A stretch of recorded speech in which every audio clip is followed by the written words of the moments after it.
Hi friends, எல்லாருக்கும் வணக்கம். Welcome to தனாஸ் கிச்சன். நம்ம இன்றைக்கி சூப்பரான ஒரு டிஃபன் காம்போ தான் பார்க்க போகிறோம். அதாவது ராகி ஊத்தப்பம், அது தொட்டு சாப்பிட சட்னி எப்படி செய்கிறதுன்னு பார்க்க போகிறோம்.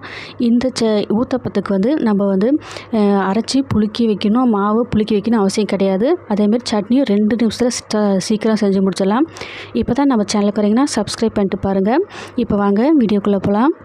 இப்போ இந்த ஊத்தப்பம் செய்கிறதுக்காக ஒரு அரை கப் அளவுக்கு சிகப்பு அவல் நான் எடுத்திருக்கேன். நீங்கள் வெள்ளை அவல் இருந்தால் கூட அதை கூட யூஸ் பண்ணிக்கலாம். கூடவே 1 கப் அளவுக்கு ராகி மாவு. இப்போது ஃபஸ்ட்டு அரை கப் அளவு அவலை ஒரு பவுலில் போட்டுட்டு 2-3 டைம் நல்லா கழுவி எடுத்துக்கோங்க. கழுவி எடுத்துகிட்டு 2 நிமிஷம் அப்படியே விட்டுருங்க, ஊறட்டும். ஊறினதுக்கு அப்புறமா மிக்ஸி ஜாரில் சேர்த்து நம்ம அரைச்சி எடுத்துகிட்டு வந்துடலாம். இப்போ மிக்ஸி ஜாரில் சேர்த்திடுங்க, தண்ணியோடவே சேர்த்திக்கோங்க, தண்ணியை வேஸ்ட் பண்ண வேண்டாம். இப்போ இது நல்லா நைஸாக அரைச்சி எடுத்துகிட்டு வந்துடலாம். இங்கே பாருங்கள், நல்லா அரைச்சாச்சு. அடுத்ததான் நான் ராகி மாவு 1.5 கப் அளவுக்கு சேர்த்திக்க போகிறேன்.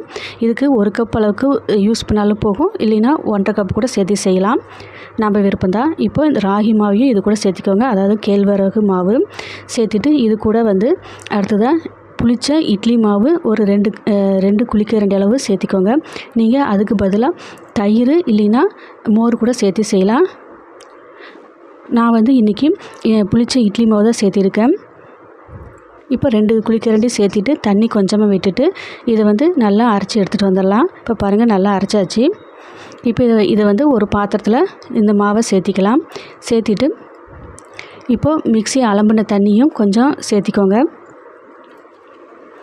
மிக்ஸி அலம்பின தண்ணியும் சேர்த்திட்டு இது கூடவே இன்னும் ஒரு 1/4 கப் அளவுக்கு தண்ணி சேர்த்திக்கோங்க. தண்ணி நிறையாவும் விட வேண்டாம். இப்போ தண்ணி சேர்த்துட்டு இதுக்கு தேவையான இந்த ஊத்தப்பத்துக்கு தேவையான உப்பு ஒரு 1/4 டீஸ்பூன் அளவுக்கு சேர்த்திக்கோங்க. சேர்த்திட்டு இதை நல்லா கலந்து விட்டுக்கோங்க.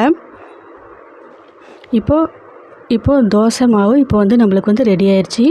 இது ஒரு பக்கம் இருக்கட்டும். அடுத்தது சட்னி செய்ய ஆரம்பிச்சிடலாம். நான் மீடியம் சைஸ் தக்காளி 3 எடுத்திருக்கேன். கட் பண்ணிவிட்டு வச்சுக்கோங்க. இது மாதிரி இது கூட பூண்டு ஒரு 4-5 பல் சின்னதாக இருக்கனால நான் 2-3 சேர்த்து வச்சுருக்கேன். இப்போது மிக்ஸி ஜாரில் இதை சேர்த்திக்கலாம். ஃபஸ்ட்டு தக்காளி சேர்த்திக்கோங்க. தக்காளி எல்லாம் சேர்த்ததுக்கு அப்புறமா இது கூட பூண்டையும் சேர்த்திக்கோங்க. பூண்டு சேர்த்திட்டு அடுத்ததாக இந்த சட்னிக்கு தேவையான உப்பு சேர்த்திக்கோங்க. நான் 1/4 டீஸ்பூன் அளவுக்கு கல் உப்பு சேர்த்திருக்கேன். உப்பு சேர்த்ததுக்கப்புறமா இந்த சட்னிக்கு காரத்துக்கு தனி மிளகாய்த்தூள் 1 டேபிள் ஸ்பூன் அளவுக்கு சேர்த்திருக்கிறேன். நீங்கள் உங்கள் காரத்தை மாதிரி பார்த்து சேர்த்திக்கோங்க. இப்போ இந்த சட்னி புளிப்பு சுவையும் கார சுவையாக இருக்கும். அதனால் வெல்லம் கொஞ்சமாக சேர்த்திக்கோங்க. டேஸ்ட் சூப்பராக இருக்கும். இப்போ தண்ணி விட வேண்டாம், இப்படியே நல்லா அரைச்சி எடுத்துகிட்டு வந்துருங்க. இப்போ பாருங்கள், நல்லா நைஸாக அரைச்சாச்சு. சட்னி இப்போ ரெடி ஆகிடுச்சு. இதை தாளிப்பு கொடுத்துடலாம். இப்போ ஸ்டவ் ஆன் பண்ணிவிட்டு ஒரு கடாயை வச்சுட்டு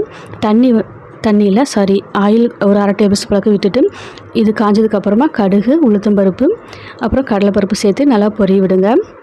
இது நல்லா பொரிஞ்சதுக்கப்புறமா அடுத்ததாக பெருங்காயம் ஒரு 1/4 டீஸ்பூன் அளவுக்கு சேர்த்துட்டு கூடவே கருவேப்பிலை ஒரு கொத்து அளவுக்கு சேர்த்திக்கோங்க. இப்போது இது நல்லா பொரிஞ்சு வந்துடுச்சு. இப்போ நம்ம அரைச்சிட்டு வந்த சட்னி இது கூட சேர்த்திக்கோங்க. சேர்த்திட்டு தண்ணி விட வேண்டாம். தண்ணி விட்டால் அப்புறம் நல்லா இருக்காது டேஸ்ட்டு. இப்போ இது நல்லா கலந்து விட்டுக்கோங்க.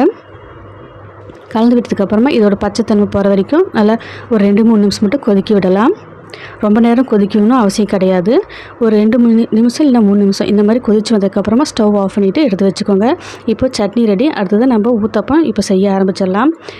இப்போ தோசை தவா அடுப்பில் வச்சுக்கோங்க. ஸ்டவ் ஆன் பண்ணிவிட்டு இது மேலே நல்லா இந்த மாதிரி டிஷ்யூ பேப்பர் வச்சு நல்லா தொடச்சி விட்டுருங்க. கல் நல்லா சூடாகட்டும். சூடானதுக்கப்புறமா இப்போ நம்ம மாவு ஒரு கரண்டியில் எடுத்து ஊற்றிக்கலாம். ஒரு குழிக்கரண்டி அளவுக்கு ஊற்றிட்டு லைட்டாக மட்டும் இந்த மாதிரி பரப்பி விடுங்க. இந்த தோசையை நல்லா முருகலாகவும் சுடலாம், நல்லா வரும். இன்றைக்கி நம்ம ஊத்தப்பம் தான் செய்ய போகிறோம், அதனால் மொத்தமாக ஊற்றிக்கோங்க. ஊற்றிட்டு நறுக்கிய பெரிய வெங்காயம் கொஞ்சம், அப்புறம் பச்சை மிளகாய் 2 இந்த மாதிரி கட் பண்ணிவிட்டு சேர்த்திக்கோங்க. கொத்தமல்லி இந்த மாதிரி நறுக்கியது கொஞ்சம் சேர்த்திக்கோங்க. சேர்த்துட்டு எண்ணெய் கொஞ்சமாக விட்டுக்கோங்க. நீங்கள் தேவைப்பட்டால் நெய் கூட ஊற்றிக்கலாம், நம்ம விருப்பம்தான். இப்போ ஒரு பக்கம் நல்லா வெந்ததுக்கப்புறமா அடுத்த பக்கம் நம்ம திருப்பி போட்டுக்கலாம். இப்போது திருப்பி போட்டாச்சு. இது நல்லா வெந்து வரட்டும். இது மாதிரி லைட்டாக ப்ரெஸ் பண்ணி விட்டுருங்க, போதும்.